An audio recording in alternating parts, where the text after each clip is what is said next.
Hi, I'm Arthur Kevin Castor. I'm the Program Manager for Nursing Quality, and I will be discussing emergency preparedness.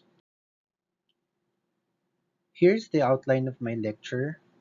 Today, I will be discussing the EP structure, the different emergency codes, and how to respond to common emergencies and disasters, such as fire, earthquake, power outage, and bomb threats. The goal of MMC's Emergency Preparedness Program is to equip all employees on how to respond and recover from internal and external emergencies that affect hospital staff, patients, visitors, and the community. This program provides a coordinated and organized response to incidents that, without proper planning, may overwhelm the capabilities of the hospital and community healthcare system.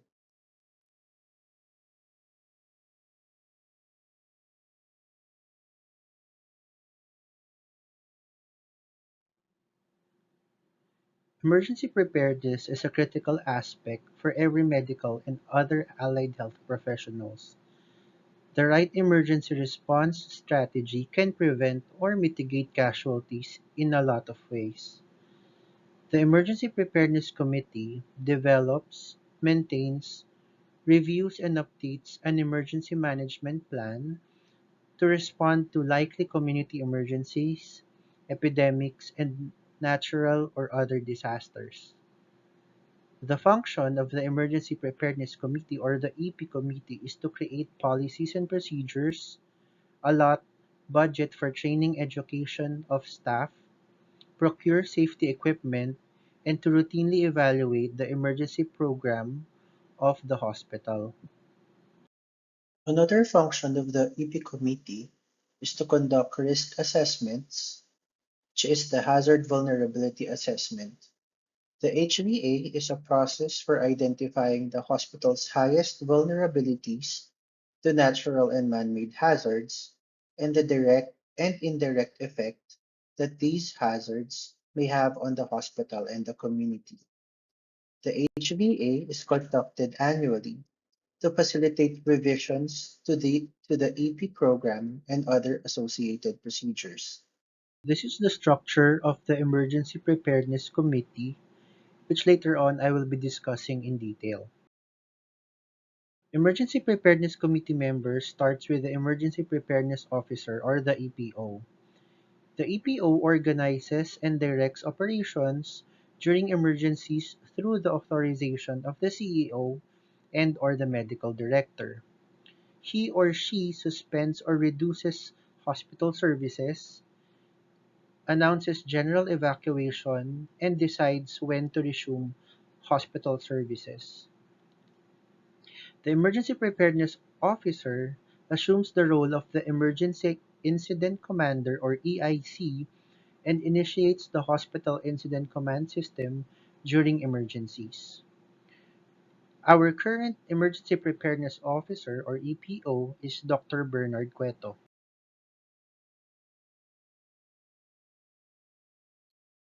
The Deputy Emergency Preparedness Officer provides support to the EPO and the entire EP committee. He acts as Emergency Incident Commander in the absence of the emergency preparedness officers and carries out duties that may be assigned to him by the Emergency Preparedness Officer. Our current Deputy Emergency Preparedness Officer is Engineer Carlo de los Santos. The Public Information Officer provides information to news media and other agencies about the incident, updates admitted patients and their relatives of status of the incident. Aside from that, the PIO establishes public information area away from the Emergency Operations Center and patient care activity and obtains progress reports from the medical officer and ensures that all news releases are coordinated with the Emergency Incident Commander and the President of the hospital. Our current Public Information Officer is Dr. Saturnino Javier. The Emergency Department Officer, or EDO, acts as an EIC when the EPO or the Deputy EPO is not in the hospital. At times when the EPO or the deputy EPO is available during an emergency, the EDO acts as the medical officer and organizes and coordinates treatment areas and treatment officers during emergency incident. The medical officer during partial evacuation prepares the ED or the emergency department for the surge of patients that are evacuated, while during total evacuation, the medical officer sets up treatment areas in the assigned relocation area. The trauma teams deploys to assist in treatment and transport of evacuated patients and personnel. The floor brigade manager organizes and coordinates emergency response in the floor level. He or she gives authorization in the order of shutting off of the oxygen gas valves in his or her jurisdiction in case of emergency. The floor brigade manager directly communicates and updates the emergency incident commander during an incident. The unit brigade manager organizes and directs emergency operations in the unit level. The unit brigade manager directly communicates and updates the floor brigade manager during an incident. The fire extinguisher detail is the personnel in charge in trying to extinguish or control fire during fire emergency. The evacuation detail safely evacuates personnel, patients, important property and records during an emergency incident. This is further divided into two, which is the personnel evacuation detail and the property and records evacuation detail. The personnel evacuation detail ensures safe and orderly evacuation of patients and other occupants of the building. He or she accounts for evacuated occupants, brings back evacuated patients, personnel and staff after the emergency, and checks and rescues any trapped occupants in the affected area. The property and records evacuation detail gathers and safekeeps important documents during evacuation. He or she functions as a property custodian of the unit and takes inventory of evacuated records and properties. He also prepares and brings medical supplies which may be needed by the evacuated patients and ensure that the return of evacuated records and properties are complete after the emergency. The manpower tracking detail mobilizes additional manpower in incident areas and assists in finding area for transfer and tracking of patients for evacuation. The Facility Service Officer coordinates overall planning and operation of all details under facility services. The Communication Detail coordinates internal and external communications and acts as a custodian of all log documented communication during an emergency. The Security Detail ensures the security of rescue operations in hazardous conditions and enforces scene facility and protection. The Fire Emergency or Safety Officer ensures fire safety within the area of responsibility in the hospital. The Utility Detail provides technical support to control fire and provide manpower support. This is further divided into different details such as the fire hose detail, the mechanical detail, the electrical detail, and the elevator detail. The fire hose detail assists in extinguishing the fire in the affected floor, and if the fire hose detail cannot extinguish the fire, contains fire until firefighters arrive to prevent spread of fire and facilitate safer access for evacuating personnel and patients. The mechanical detail shuts down gas lines in affected area to prevent rapid spread of fire. The electrical detail monitors electrical supply in affected area and other areas in the hospital and shuts down electrical supply in affected area if necessary in order to prevent rapid spread of fire. The elevator detail ensures safety in use of elevator during emergencies and assists evacuation of non-ambulatory patients to the evacuation area. The food detail provides food and clean potable water during an emergency incident. The clearing operation detail cleans affected areas after emergency response. He or she informs the floor brigade manager and the EPO through the facility service officer that the area is already clean and safe for restoration of operation and occupancy. As you get deployed in your respective units, you will be encountering different emergency codes being announced through the hospital's paging system. It is imperative that all staff are oriented on the different emergency codes on this list. For example, whenever you hear Dr. Red, that means there is fire. And when there is earthquake, Dr. DCH is activated. When there is security in need of security assistance, you will hear Dr. Blue, Dr. Pink for infant and child abduction, and Dr. Orange for hazardous materials and spills. Whenever there are facility-related incidents, Dr. Brown is called, and for combative and psychiatric patients, Dr. Gray is activated. For other clinical emergencies, you will see this list being activated accordingly. Key points regarding emergency codes. When activating a specific emergency code, you need to call the MMC emergency hotline, which is local 1000. Upon dialing the local number, clearly state the code to activate and the area of the event. Upon acknowledgement of the emergency hotline, the emergency code will be announced 5 times via an overhead paging system in the hospital.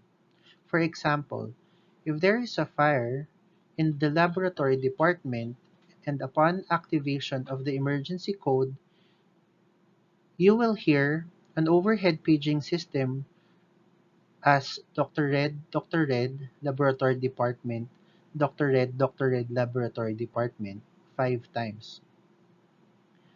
Another thing that you need to look into is the evacuation code. If there is an E1 in the overhead paging system, that means it is a partial evacuation. And for E2, it means general or complete evacuation. During an announcement of an emergency code, always be attentive and always remember your role. During an evacuation, on when an E1 is activated during an emergency code, there are two types of evacuation. The initial evacuation, which is the horizontal evacuation, means that only a portion of one floor is affected and that patients or personnel evacuate horizontally to another section of the same building. Another evacuation is the partial evacuation or the vertical evacuation, and that it means all injured patients should proceed to the emergency department. In cases when there is an E2, it means that there is complete evacuation and that all staff, personnel, and patients should proceed to the evacuation area along the idle lane side of Urban Avenue beside Mercury Drug or the Convergys parking area. For employees that will be assigned to Ayala North Exchange, Women's Wellness will follow A&E's emergency preparedness plan and that the evacuation area is located in front of Italianis restaurant. Here are the evacuation site and routes during an emergency. For all non-COVID patients and staff, the evacuation site is the Idle side of Urban Avenue. And for all COVID confirmed patients, the evacuation site is at Mile Long Drive beside the Flats building. We will now proceed on how to respond to different emergencies and disasters in our institution.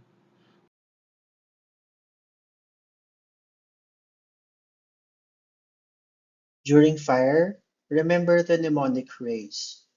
Rescue or remove any person from the immediate scene. Activate the alarm by calling local 1000.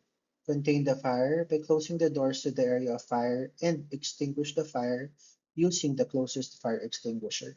Remember the acronym PASS when trying to use the fire extinguisher. This will help you to be reminded on the steps to follow. First, you need to pull the pin, then aim the nozzle at the base of the fire, squeeze the handle and sweep from side to side.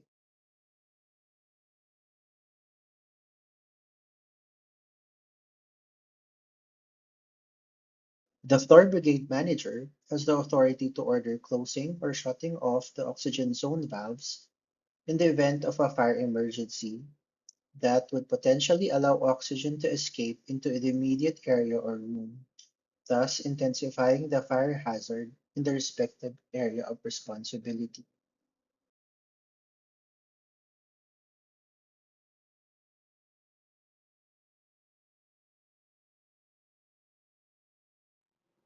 Another disaster that we may encounter, especially here in the Philippines, are earthquakes. Here are some tips that you need to observe before an earthquake. You need to check for different possible hazards in your unit. Be aware of the different safe exits. Once you get deployed in your units, make sure to look for at least two adjacent exits so that if ever one exit is obstructed, you can still go out of the building safely. Identify safe places indoor and outdoor. Educate yourself and your colleagues on how to respond to an earthquake and make sure that there is an available proper disaster supply in your unit. During an earthquake, you need to ensure to drop, cover, and hold while the shaking is ongoing. Stay away from windows and other objects that could break or fall. Stay inside until shaking stops and it is safe to go outside. The EPO will give instructions to the floor brigade managers and the unit brigade managers if there is a need to evacuate the area. After an earthquake, check for an evacuation route.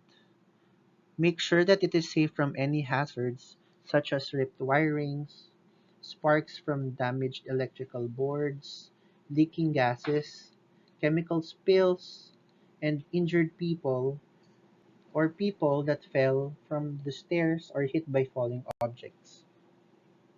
Always keep a safe distance away from the building and don't return to the area unless it is cleared by the emergency preparedness officer or the safety officer.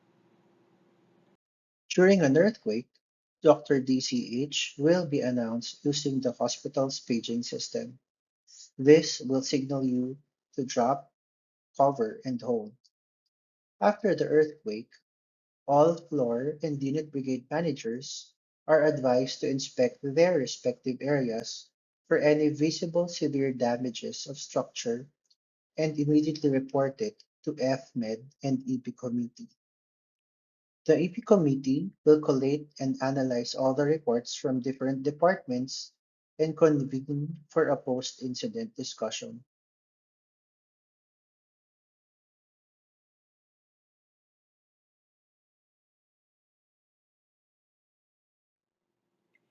Here are some key points during an earthquake and during fire.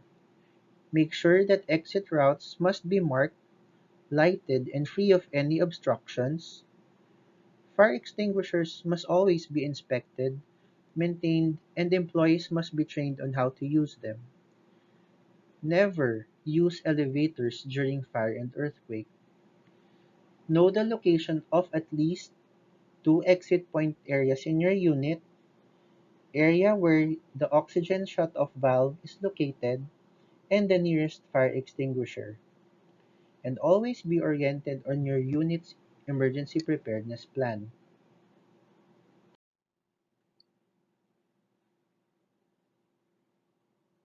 Another emergency that we may encounter in our hospital is power outage. Port protocol is implemented when there is power outage and electricity is not restored automatically within 15 seconds by emergency generators. Here are some of the essential provisions that we need to ensure to activate PORC protocol. We need to know which patient is on ventilator support.